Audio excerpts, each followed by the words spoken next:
Good morning, JP. Good morning, Mickey. How we doing? Welcome, everybody, to another episode of Midlife Muscle and Strength Podcast, where we try to help you be better, not broken. And this is a big be better episode. And I can feel a yawn coming right now. Is that like subconsciously there, or is that part of my shtick? I'm not going to ever divulge that information. How'd you sleep last night, Mickey? I slept decent, actually, but it wasn't my more normal sleep routine, so that might have been a factor. Yeah. Um, and the little one's got an ear infection. She woke up a few times, so that impacted my sleep. But today's episode we want to talk about is sleep, why it's important, how you should approach going to sleep, and I like to call it, and this is a phrase I've heard a few different times, but sleep hygiene. I kind of love that phrase because I think it's a good way to think about approaching sleep in the right way. If you have good sleep hygiene, just like if you have good hygiene in general, you'll be healthier. So that's what we're going to talk about today. And as two dads with some young ones, sleep is primo. Yeah. Very primo, very important. Even though a lot of times it is hard to find. It is hard to get enough when you've got kids under the age of 5, especially multiple kids. So what are your thoughts just off the bat? How important sleep is for you and how it impacts the way you are a parent, the way you do things, etc. Yeah, I think it's huge. We work out, we like working out, but I think like if I don't get a good night's sleep, like I definitely turn the intensity down on my workouts. I might just stretch or do some mobility, like just depending on. I don't think it's like that night. I think it's like a couple nights before. I think people like are like, I slept bad last night, and it's like that one bad night's sleep. I talked to my wife about this. Is like it probably takes you 2 or 3 nights to catch up from that. Like it's not Mm-hmm. a one for one. People are like, I slept really bad, and then I slept really good the next day. Mm-hmm. It's not really like a one for one. I think it's like you have one bad night's sleep. It's going to take a while to recover from that. I don't think people give that enough credit. But it's huge for recovery. I think even mood or like I know my like patience level is a little lower when I'm not like sleeping well or get a couple of nights sleep, good night's sleeps. So yeah, I think it's huge, and I think it dictates a lot of like your mental state and also physical. So I think it's like very important to, I think people are always trying to optimize the gym. How can I lift more weights? But I think like optimizing your routine, kind of like what you said, your hygiene, like what your sleep routine look like, I think is, very under, people always want to add supplements. It's like, are you sleeping well? Like is like one of my first questions to people, should I be taking this protein and this creatine? It's like, well, if you're not sleeping well, it doesn't matter what you're taking. Like it's gonna nullify it. So Yeah, I love how you said you will ratchet back intensity if you've had bad sleep, because I think a lot of times the grind set mentality of people that's so prevalent, especially in social media world, is I got up at 3 a.m. and I went to bed at midnight, but I'm still out here grinding, getting my workout in. And that's just, yeah, I think I've heard the phrase you're stepping over dollars to pick up pennies, right? You're yeah, getting a workout in, but at what cost? You probably are better off sleeping a couple more hours rather than getting up early to get that workout in. Yeah, there's just so many factors that go into sleep, and I, I don't think people put in enough thought into the sleep part of their fitness and wellness, playbook. They always are worried about nutrition. They're worried about their supplements and their workout routine. Right? What do they do in the gym? But they're not. Sleep is so massive. It's like a third of your life should be sleep, and people just kind of leave that part out. They're like, I'll sleep when I'm dead. It's like, well, all that other stuff you're doing has much less impact if you're not sleeping enough. So it's just super, super important. And there's a lot of different ways to approach it and a lot of different ways to maximize and optimize it. And people just leave that off the table and focus on other things when actually sleep, in some ways, is one of the easiest ones that you can maximize versus other things if you do it right, if you approach it the right way. yeah, and I think sleep, like you said, like working out, nutrition, recovery, like it affects all those. Because even if you don't sleep well, like you'll feel more cravey, like carb cravey. At least for me, like if I get a couple of bad nights sleep, like I'm like, I just want to eat a little more, just because I'm tired. Like my body's looking for some energy. not like in the right way. Like it should Yeah. be, resting. And then it's also like health wise, like the most heart attacks happen at like daylight savings. Like you lose like an hour of sleep and like heart attacks go up by 21%. So it's That's like, insanity. so That's it's like, that's insanity. how important like 1 hour of sleep, is the buffer between people having heart attacks and not, like, you know, for the general public. So it's Yeah. like, it's, if you're like an EMT or paramedic, like you get way more calls during that, hour, loss of 1 hour of sleep. And then also like, that's how they like losing sleep is how they like torture people. Like, Yeah. like it's like, so don't torture yourself. Like that's how they like, terrorists, they like just don't let them sleep. And Literally drives people insane. It yeah, makes you insane. yeah, it's crazy. And ladies, especially female listeners out there, hate to say it, but sleep affects you more. I've read a bunch of different studies that say men handle the sleep deprivation much better. Like we can run a little bit better off of less sleep, while females, it just impacts them physiologically way more. They need that sleep really badly, and if you're not getting enough sleep, it's going to have a huge impact on hormones and cortisol and all kinds of different stuff. So it's really, really important, for everybody, but especially females. You're going to feel it quicker if you're not getting enough sleep consistently. While the men, it won't impact them as much, but it's not good for either. Yeah, Um, I would say it affects both sets of hormones yeah. when your sleep's deprived. Oh, for sure. Yeah. So let's just go right off the bat, because we both, when we talked about doing this episode, we both sort of just made our own little lists of like what are some things that are important about sleep or ways to approach sleep to make it better. So we're just going to kind of riff and go back and forth with our different topics. So you want to hit one first, and then we'll roll with it.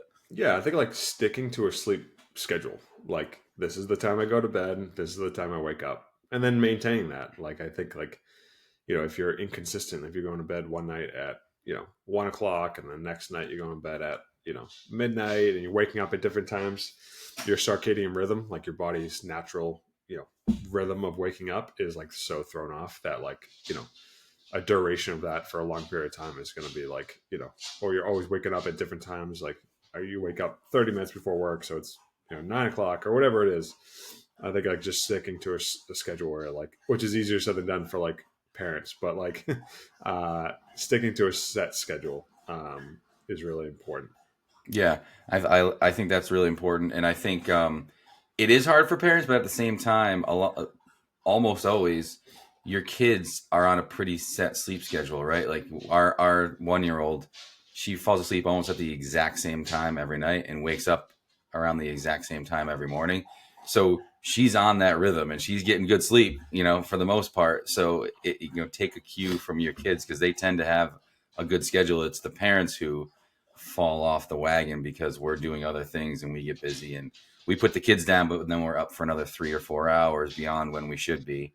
And then that throws everything else off. But yeah, sleep schedule is super important. I think that's a really, really good one. Yeah, I think you take a lot of notes from the way you treat your kids to the way you should be treating yourself. Yeah. Like when I was making this list, I'm like, oh, I do this with my daughter, or this is how we do it. So it's funny that like you try to teach your kids really good, but then you're not doing it yourself. Do as I say, not as I do. Yeah. That's what I always say when I'm teaching. So for me, one of the big ones is not eating after a certain point every night. And it sounds like a really small one, but if I'm on a good sleep routine, I don't really care for any food. Like I've had dinner and then that's it. Like we eat dinner between 6 and 7. Always usually done well before 7. And then I'm not eating anything else. And I go to bed and I have a really good night's sleep.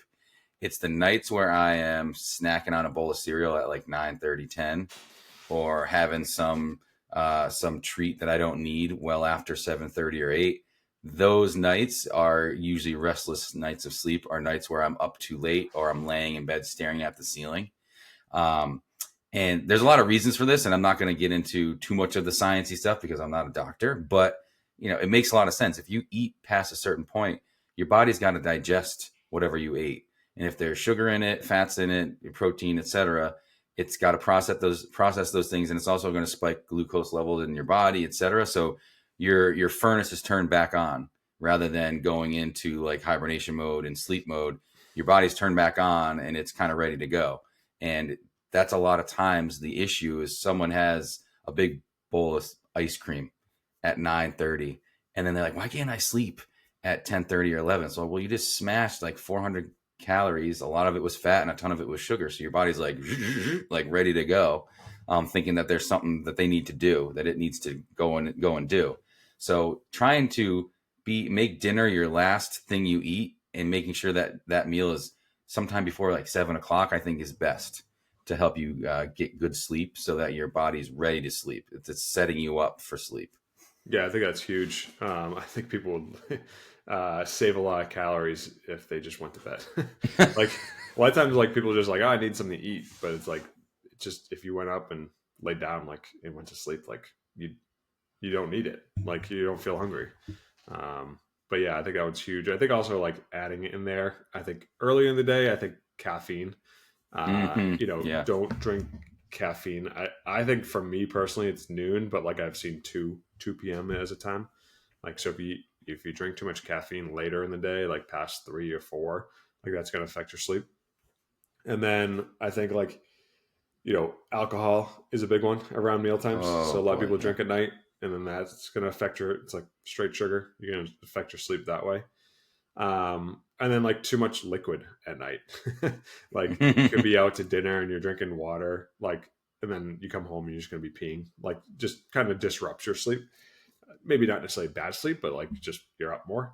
I think like that, the meals, you know, caffeine, alcohol. I think all those affect sleep a lot. Now you're a coffee drinker, right? You drink coffee? I don't. No, Oh, you I don't don't. drink caffeine. No. Okay, so I don't. I, I, I don't have any reference because I don't drink caffeine either. I Um, got rid of it, and I think it was like I always did an afternoon coffee. And I was like, oh man, I'm not sleeping well, and I always get up early, so I took the afternoon out, and then eventually I just took the first like in the morning. I never feel like dead to wake up, so I took that mhm. out too.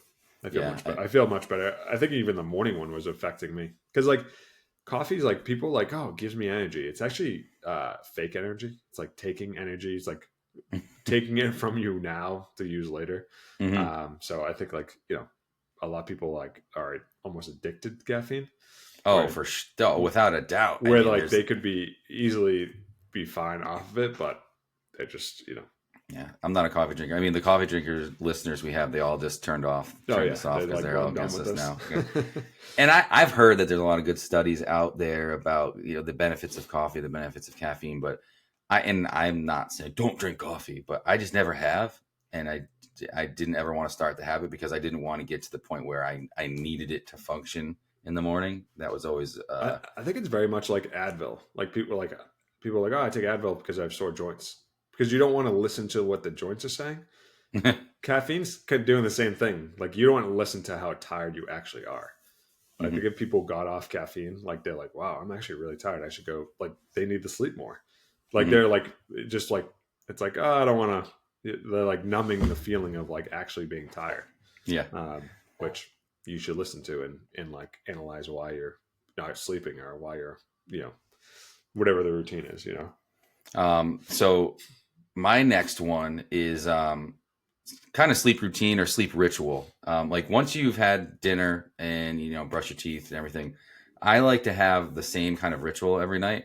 And I think setting up a ritual or a habit or a set of things you do every time you go to bed is a really good way to get better sleep because your mind and body knows what's coming and there's no surprises. And if you do these things correctly, if you do the right things, you'll sleep better. And so a couple of like my ritual things is I always try to read 5 to 10 pages or like 10 to 15 minutes.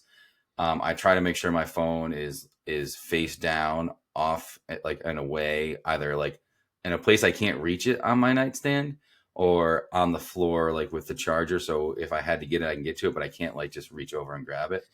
Um, and the last thing I like to try to do is I like to try to think about what I'm going to do the next day, and it's like my way of counting sheep. So I read a little bit, I put my phone out of reach, I'm not on my phone, and I try to think what are my things that I'm doing tomorrow, and just that process sort of sets me up for my sleep, and then I try to go to sleep. Now, obviously, with little kids, that can get thrown off. Someone's crying, you got an earache or an ear infection or whatever, you got to deal with that. But the nights I get the best sleep, those are sort of the three things I do. I've read a little bit.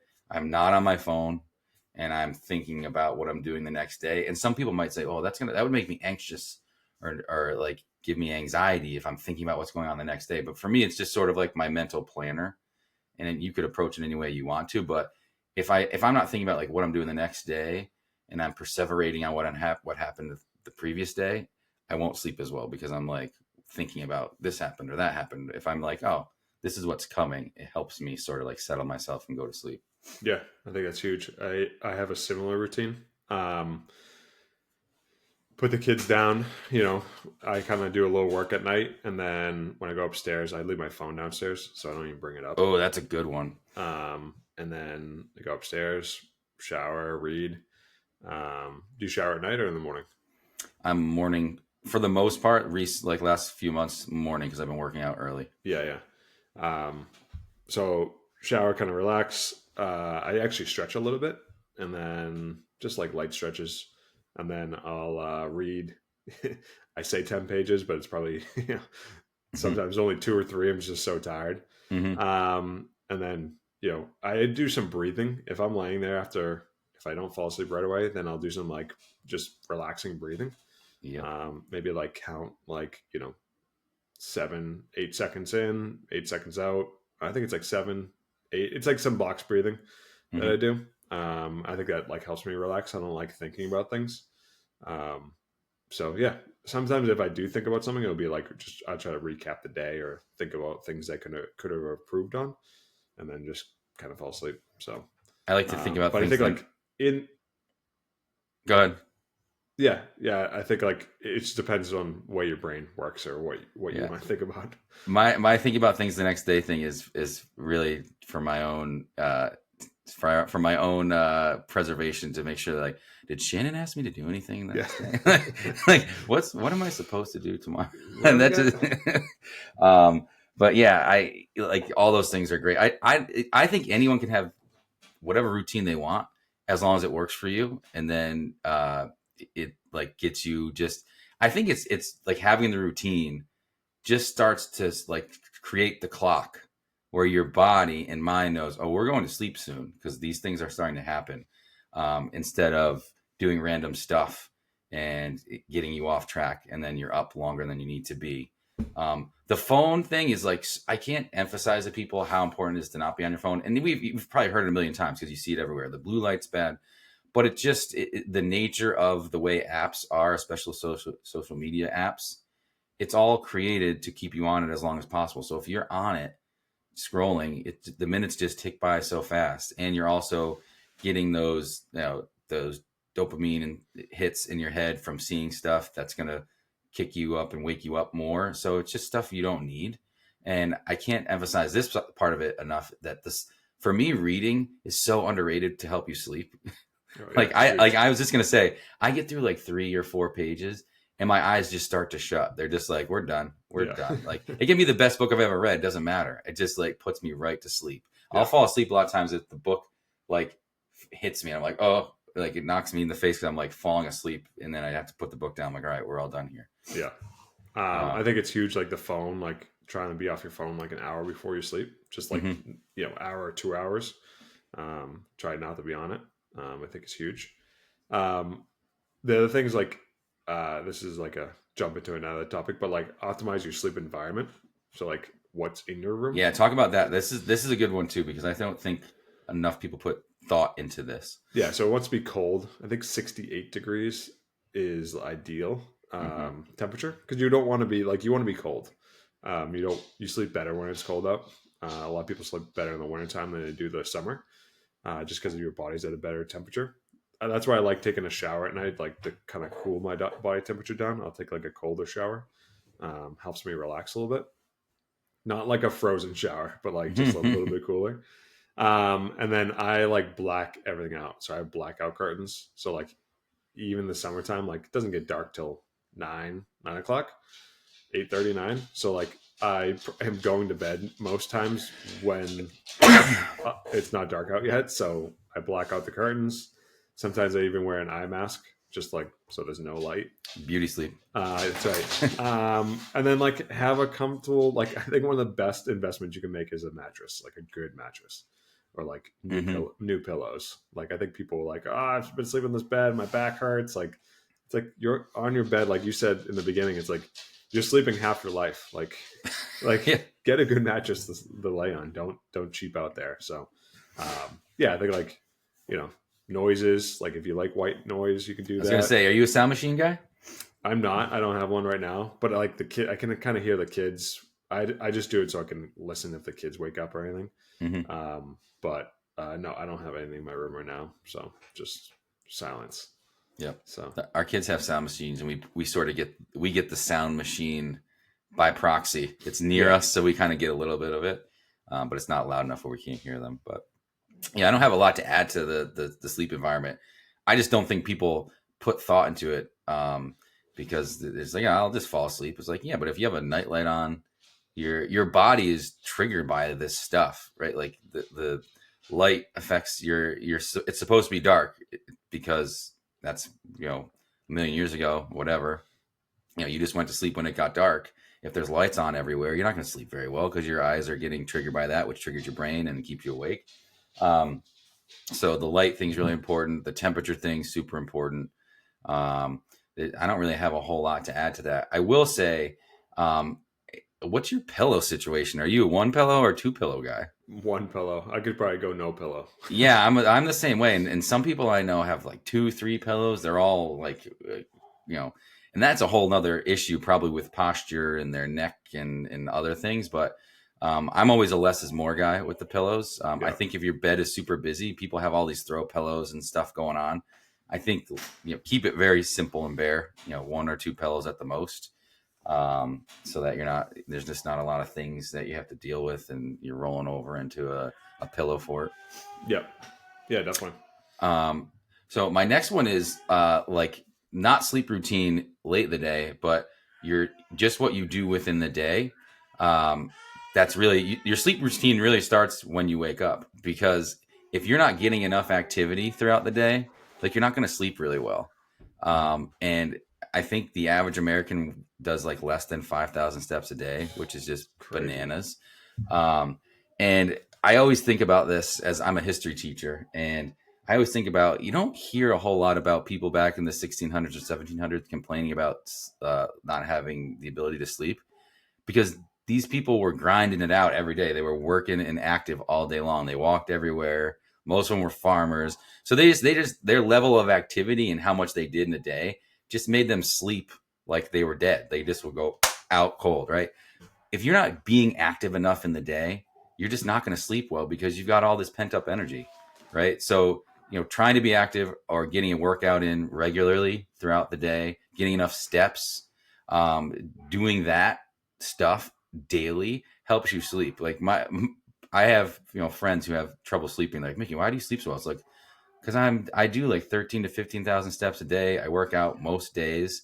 I'm active with my kids all day long. Like I'm just doing things all the time. And I think if you're not active mentally and physically throughout the day, you're not going to be able to expect to sleep well either. And that's not to say don't take rest days, but even when you're on a rest day or a day you're not working out, you still should be active. You still should go out and get some steps in, stimulate your brain, and do things that uses your body and uses your mind. So at the end of the day, it wants the rest. You're not going to have a restless mind if you're using it in a restless body. Yeah, I think that's huge. Very important, and I think it's overlooked. When I did 10,000 steps a day, it was funny. Like for me personally, like it was. I think I was only walking at that point. There was a couple of years I just walked. I didn't even work out. Hmm. Recovering from some adrenal fatigue, and it was interesting that the 10,000 steps were more important for my sleep than it was like activity. Like it was just like tired enough to sleep. Hmm. So I think that's important. I think people like, you know, you think about someone's day, like they wake up, have breakfast, get in a car, go to the office, you know, eat lunch at the desk, get in their car, go back home, watch TV, and go to bed. Like there's not a lot of steps in between there. So like, you know, you didn't burn any energy, you had a stressful day. Like the last thing your body wants to do is sleep. So like you should be, you gotta be moving.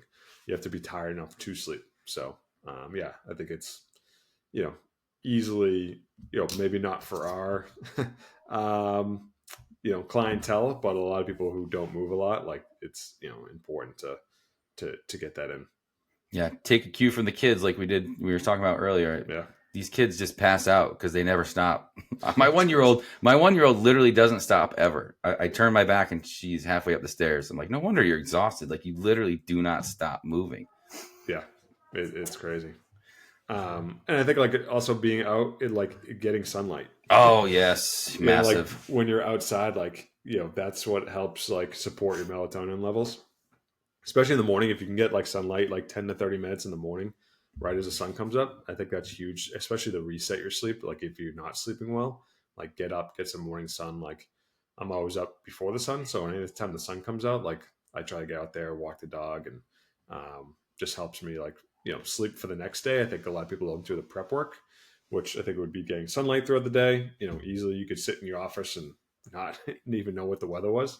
So I think that helps a ton too. You guys might not be getting as much sun, but hopefully a little bit more. Yeah, uh, we're doing better up here. It's getting a that's little good. better, That's but in the good. wintertime it is tough. It's definitely tough in the wintertime to do that. But during the spring, summer, and fall months, getting out in that sun is really really important. Yeah, and Um, I think like the next one I have is like limiting naps. I think that you see this with kids a lot, but I think adults can take notes. Like if sometimes you get home at like 3:30, so you want to take a nap, you're so tired from the day, it's like, well, that's going to affect your sleep. yeah. So like, or if you just took a 20-30 minute nap, that's fine. I think it's either the duration or how late you're taking it.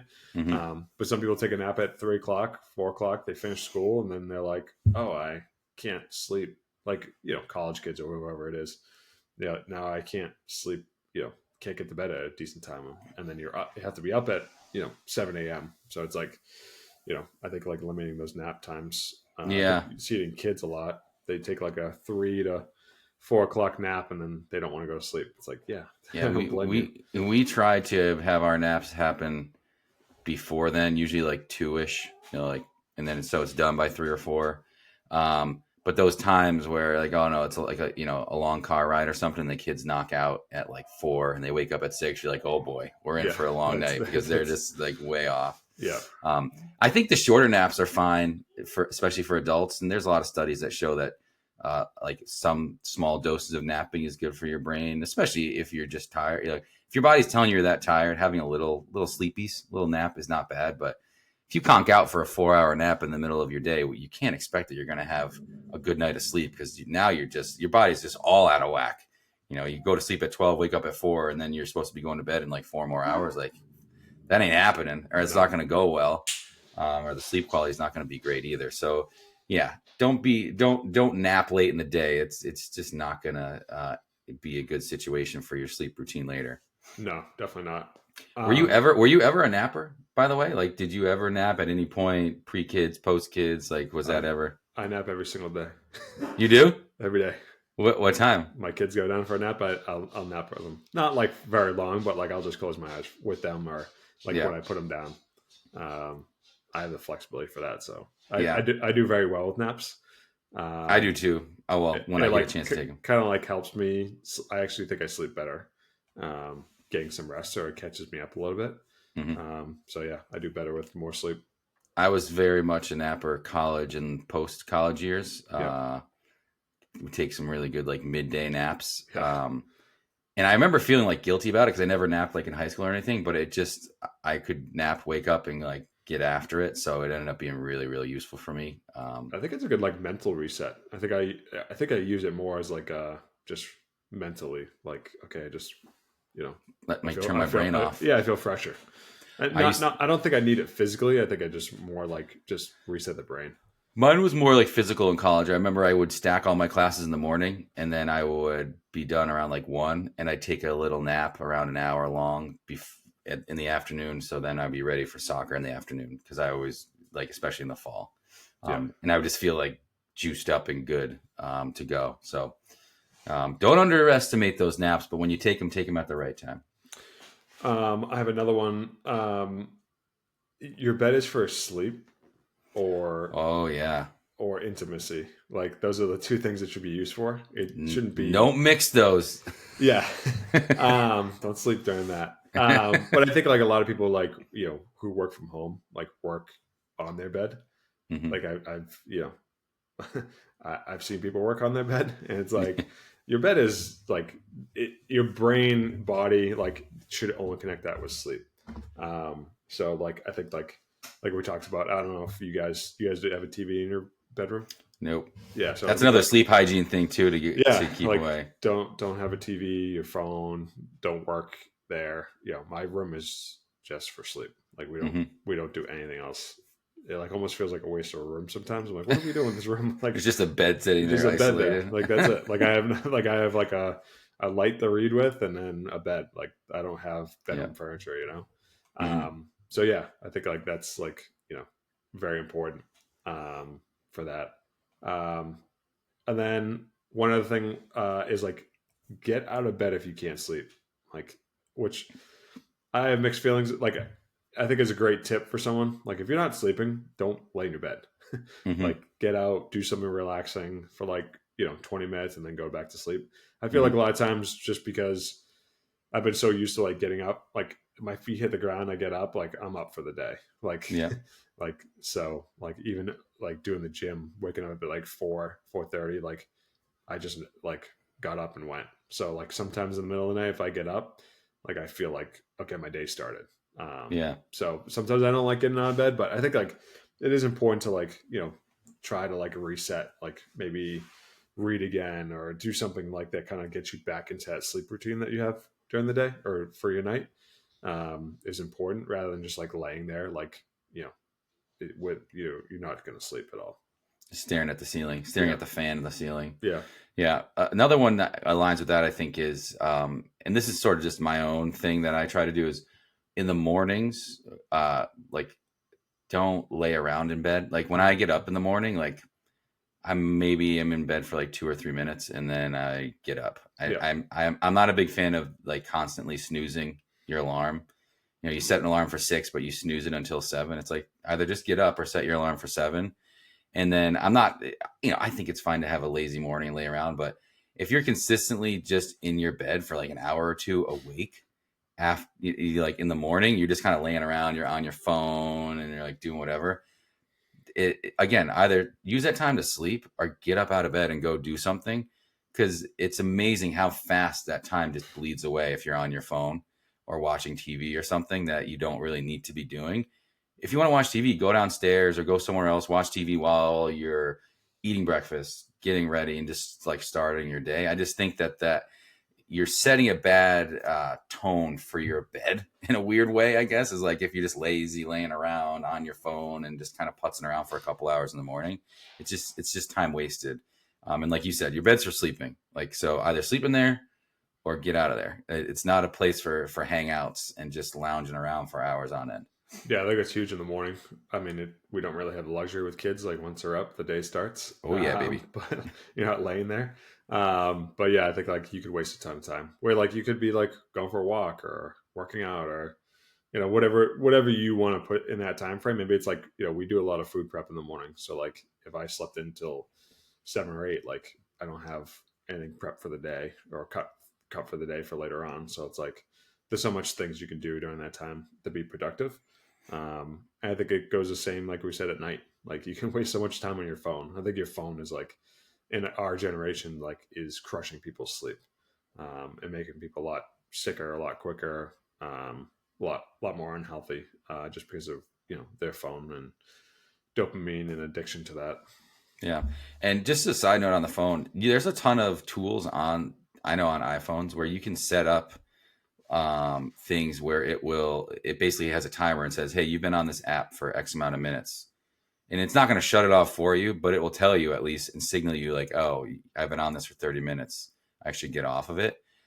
Because I honestly think people just lose track of time. Like they don't even realize with it. And there's no one there telling them. You don't have a boss when you're a parent or you're an adult. It's like, so you could just keep going and going. If you set one of those things on your phone, at least it can tell you, hey, you've been on Instagram for an hour, because you can set a daily limit.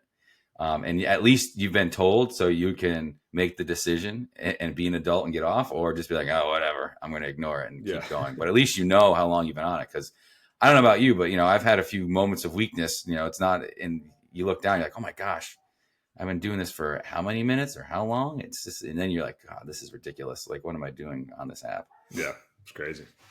So just a couple quick things about like lack of sleep and just some anecdotal things I remember.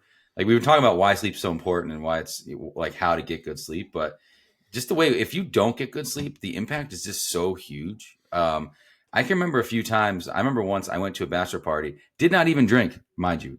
This is during my CrossFit competitive time. I still don't drink, but I was like strictly zero drinking at all. No alcohol. I went to a bachelor party at a casino, and I was up till like 2 or 3 in the morning. It was ridiculous, and I slept for like 2 hours or 3 hours, and got up and drove to a gym to train with someone who was going to compete at regionals. So I was doing like a mock regional training day with them. And I legitimately, with only those 2 or 3 hours of sleep, felt like I had been drinking. Like I felt like disoriented, super fatigued. I had like brain fog. My body just felt super weak. I remember going through the workouts and being like, "This is embarrassing. I must look like a joke right now because I can't function because I had such a like lack of sleep." And it was one of those things like no matter how much I tried to push through it, my body was just like, no, we're not doing that. It just like wasn't happening. Yeah. I think it's huge. And I think like I always sleep bad when I overtrain.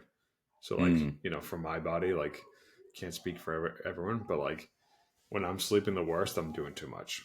So like that's when I'm like I'm up, my body might be aching or can't be sleeping, my brain's going, a million miles an hour, like I can't relax. My body's like, in fight or flight. Just doing too much. So the less I do, the better I sleep, the better I recover. So it kind of seems backwards. You're like, oh, if I do less, I sleep more, I get better results. It's like that less is more kind of your thing. So dog agrees. Your dog yes, yeah, agrees. yeah, he's in on it. So yeah, I think it's huge for training life. Not sleeping is gets pretty miserable pretty quick. Yeah. So don't get caught. I really get frustrated with the like grind set mentality of the like it doesn't matter, you don't need sleep, you can push through. I just think that's such a false narrative. Like it's just not Yeah, true. Like maybe for a short amount of time you can do that, but eventually it catches up with you, and when it does, like it all comes crashing down, right? You're going to get sick. You're not going to perform well at your job. You're not going to be good as a parent because you're not getting enough sleep, so you're going to get frustrated more quickly. You're going to have less patience. You're not going to make good decisions. So it's just like there's so many compounding factors that happen when you're not sleeping that it outweighs all of the upside of cutting yourself short on sleep to do things in the morning. Okay, great. Like you got a workout in, but now you're the rest of your day's terrible because you didn't sleep well. You're probably better off not working out and just sleeping. I love people use that as like a badge of honor though. They're like, oh man, I only got like 3 hours of sleep last night. I'm like, that sounds that sounds awful. Like I don't know why people brag about it. It's like Well, it's it's terrible. It's so terrible. bad, and it's like yeah, you're pushing through, but like your blood pressure is affected. Cortisol levels are probably off the charts right now. There's all kinds of terrible things that come from it, but just the idea of like you can push through is a bad approach. Awful. But I think people like you just reiterated, like, you know, people think it's cool. It's like I got no sleep. It's like that's terrible for you. Like Yeah. I don't know. I just like laugh when someone says that, or you hear it in different social circles, like, man, I got no sleep. It's like everything is affected by sleep. So Yeah. I mean, you look at like the like any of the high end military, Navy SEALs. One of their main tactics that they use to test people's mental toughness is to sleep deprive them and see if they can function, because they know how important sleep is. So they just deprive you of sleep and they see how well you can function in that scenario, because they don't have to drug you, they don't have to beat you. They're physically testing you, but they're just like, you can't sleep. That's all, and they'll feed you plenty, but you can't sleep. And Yeah. that affects people so much that they literally have mental breakdowns. And these are some of the toughest people like on earth, and they're having mental breakdowns because they just didn't sleep. That's it. But I think people hear that and they're like, "Oh, I'm going to be that tough," and they want to do it too, or And like, then, but yeah, or and they it's think just it's like like it's really the reverse. It's like you should be thinking about it in the reverse. yeah, it's like a badge of honor. Like, oh, I got like 4 hours of sleep last night. Like, I'm gonna just work a 16-hour day. It's like that's doesn't sound very enjoyable. It doesn't sound enjoyable. It's not gonna. Yeah, And you could control it. It's crazy that like some things are out of control. Obviously, like kids or whatever situation you might be in, but like a lot of it you can control. We just talked about like 10 plus things that you can control in your sleep. People are just like, oh, I'm a bad sleeper. I like that one too. It's like I just sleep bad. It's like no, you're doing something that's like affecting your sleep and you're just not admitting it. You know. yeah. So yeah. Well, sir, speaking of sleep, I just heard a child wake up on my end. Yeah, I got my whole family up right now. They're up. Oh man, they're rocking and rolling before 6. Good for Oh, them. yeah. They must have had a good night's sleep. That's what that means. My kids sleep through the night. I haven't been in my daughter's room. She's 3.5, like in a couple months. So Nice. yeah, but I think it's something I've taught her. I think sleeping is a skill. So like at night we talk to her, like we do a meditation with her, like a kind of like think about relaxing your toes, relaxing your calves. Yeah, like visualization, right? Yeah, and like sleep is a skill, and you have to work at it. Like just like training is a skill, or you're learning something new. Like sleep is something you have to practice. And I think teaching your kids is very important how to sleep. I don't think like I was never taught how to sleep, but like we've taught her, and continue to teach her different habits she can use and visualize and think about, and I think it's like helped a ton. So if you're not helping your kids sleep, or something we started at the beginning was like tell her a story about her day, like but like kind of like she was the main character. Mm-hmm. So like she's reliving her day, like she doesn't have to like think about what happened. And I think that's like helped her like just like calm her brain down a little bit. So yeah, just a bunch of different tips you can do with kids, but you can also use those for yourself. Well, yeah, and the sleep hygiene for your kids is going to make your own sleep better, because if they're sleeping good, as a parent, you sleep good. Right. They go hand in hand. They're never separate. Yeah, never. Where can the people find you, JP, when you are awake? JP Wiz on Instagram. You can find me at the Dad Bod Chronicles on Instagram as well. Next time, maybe we'll talk about stuff we can do when you're awake. Yeah, that'd be fun. All right, peeps. We'll see you soon. All right, sounds good.